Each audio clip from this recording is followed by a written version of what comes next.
How to edit presets for different lighting condition.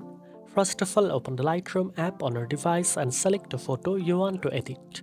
Apply the preset you want to use by selecting it from your library. Next, analyze the lighting in your photo. For bright or overexposed photos, reduce the exposure or highlights to bring back details.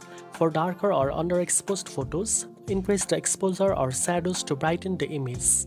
After adjusting for lighting, tweak other settings like contrast, temperature, saturation, and color tones to match the mood and style you want. You can also fine-tune highlight, shadows, and whites to ensure your preset works perfectly in the current lighting condition.